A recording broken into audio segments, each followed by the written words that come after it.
안녕하세요. 김용진 목사입니다. 이 영상은 성경 통독하시는데 도움을 드리기 위해 마련한 영상입니다. 통독을 하면서 익숙하지 않은 배경과 내용들로 인해 어려움을 겪는 성도분들이 조금이나마 도움이 될까 싶어 마련한 것인데요. 조금만 관심을 기울이시면 읽으시는데 유익이 있을 겁니다. 그럼 오늘 읽을 부분에 대한 안내를 해드리겠습니다.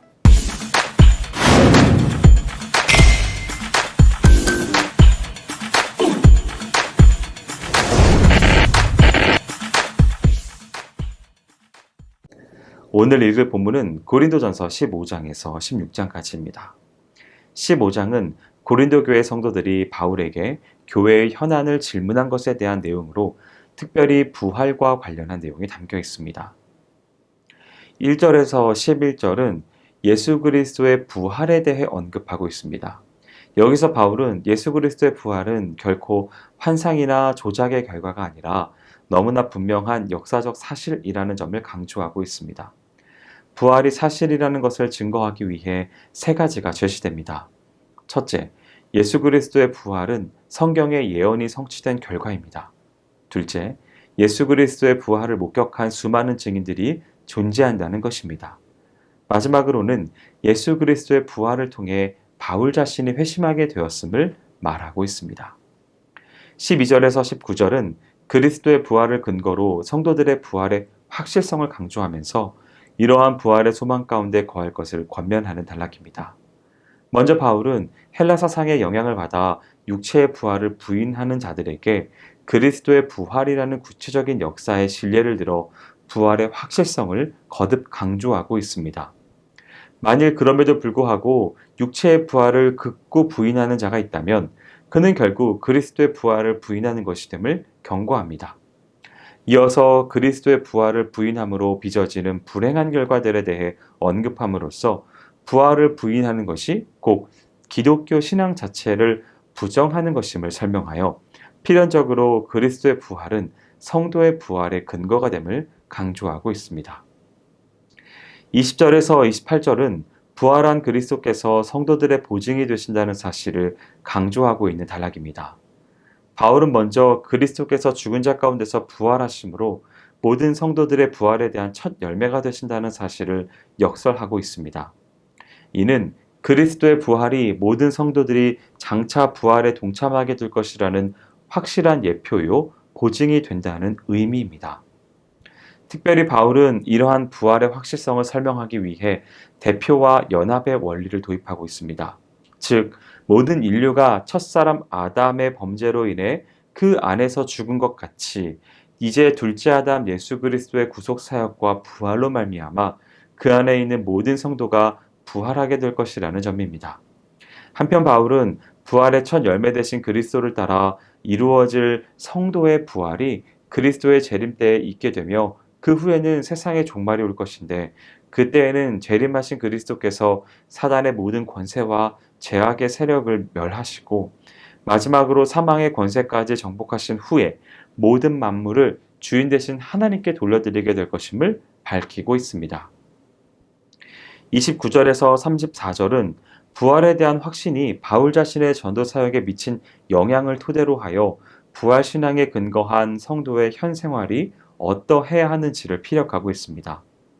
바울은 자신이 부활에 대한 확신을 굳게 지니고 있었기에 생사의 경지를 헤매는 위험과 어려움 가운데서도 담대히 복음을 전파할 수 있었다고 고백합니다.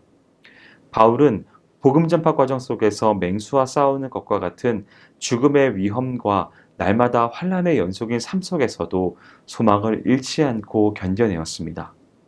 이는 부활에 대한 확신이 있었기에 가능한 것이었습니다. 그리하여 바울은 고린도 성도에게 부활 신앙에 대해 확신을 가질 것을 그의 경험을 토대로 권면함과 아울러 육체의 부활을 부인하며 왜곡된 말로 미혹하는 자들을 경계하라고 충고하고 있습니다. 35절에서 49절은 바울이 부활한 육체의 상태와 본질 및 현재의 인간의 육체와 부활한 육체의 근본적인 차이점을 설명하는 단락입니다. 바울은 육체의 부활을 부인하는 자들의 죽은 자들이 어떻게 다시 살며 만약 부활한다면 어떠한 몸의 상태를 지니게 되는가라는 의문에 대해 파종의 비유와 대표 원리의 근거에 답변하고 있습니다. 바울은 부활 이전의 육체의 상태와 부활한 육체가 뚜렷이 대조된다고 확신하였는데, 이러한 차이를 첫사람 아담과 둘째 아담이신 예수를 비교하여 설명합니다. 흙에 속한 첫 아담의 범죄함으로 말미암아 성도들은 죽어서 썩어 없어질 육체를 가지고 있지만, 둘째 아담이신 그리스도께서 재림하실 때에는 부활을 통해 생명의 상태로 회복되며 신령한 몸을 덧입게 된다고 말하고 있는 것입니다. 50절에서 58절은 예수 그리스도의 재림과 더불어 성도들이 누리게 될 부활의 영광과 궁극적인 승리를 노래하고 있습니다. 주님께서 천군 천사들의 나팔 소리와 함께 세상에 재림하시면 이미 죽은 성도들이 생명의 부활에 참여하게 되어져서 다시는 썩지 아니할 새로운 몸으로 살아나고, 그때까지 죽지 않고 살아있는 성도들은 영생의 부활에 참여하여 신령한 몸으로 변화될 것입니다. 그렇게 되면 아담의 범죄 이래로 인류를 끊임없이 지배해 오던 사망의 권세가 더 이상 아무런 힘도 발휘하지 못하게 됨으로써 결국 성도들은 완전한 승리를 누릴 수 있게 됩니다. 16장은 고린도전서를 마치는 내용이 담겨 있습니다. 1절에서 4절은 기근과 핍박으로 인해 어려움을 당하고 있던 당시의 예루살렘 교회를 위한 연보에 대하여 구체적인 방법을 제시하는 단락입니다. 한편 바울은 예루살렘 교회를 위한 연보를 자신이 직접 관리하는 것이 아니라 고린도 교회 내에서 선임한 대표자가 관리토록 하겠다고 말하였고, 실제로 그와 같이 합니다. 이는 재정과 관련하여 불미스러운 일이 발생하지 않도록 하기 위한 조처였습니다. 5절에서 9절은 바울의 고린도 교회 방문 계획을 알리는 단락입니다. 바울은 오순절까지 본서를 쓰고 있는 곳인 에베소에 머물다가 그 후에 마게도냐를 경유하여 고린도에 들러 겨울을 난 다음 고린도 교인들의 도움을 받아 예루살렘으로 귀환할 예정임을 밝히고 있습니다. 원래 바울은 에베소에서 고린도로 직행했다가 마게도냐를 돌아본 후 다시 고린도로 돌아와 예루살렘으로 가려고 했습니다. 그러나 바울은 계획을 바꾸어 여정을 새로이 짰는데, 이는 고린도에 머무는 시간을 더 길게 갖기 위한 조처였습니다. 10절에서 12절은 바울이 그의 동역자들을 언급하고 있는 단락입니다. 먼저 디모데에 대해서는 그를 멸시하거나 업신여기지 말고 교회가 특별히 배려해 줄 것을 당부하고 있습니다. 바울은 고린도 교회가 많은 문제들에 직면해 있었지만 당장 그들에게 갈 수 없어서 디모데를 대신 보내게 됩니다. 그런데 디모데는 비교적 젊고 경험이 적은 사역자여서 냉대와 멸시를 당할 우려가 있었습니다. 그래서 바울은 편지를 통해 당부하고 있는 것입니다. 다음으로 아볼로에 관해 언급합니다. 고린도 교인들은 아볼로가 속히 귀환하기를 기대하였습니다.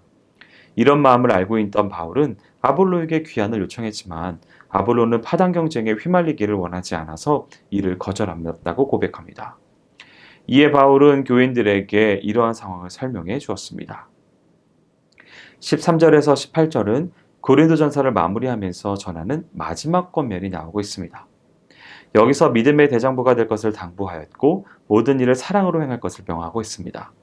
이를 통해 바울은 고린도 교회 내에 있는 분쟁과 시기가 사라지고 사랑과 평화가 넘쳐 흐르는 교회 공동체가 되기를 희망하였습니다.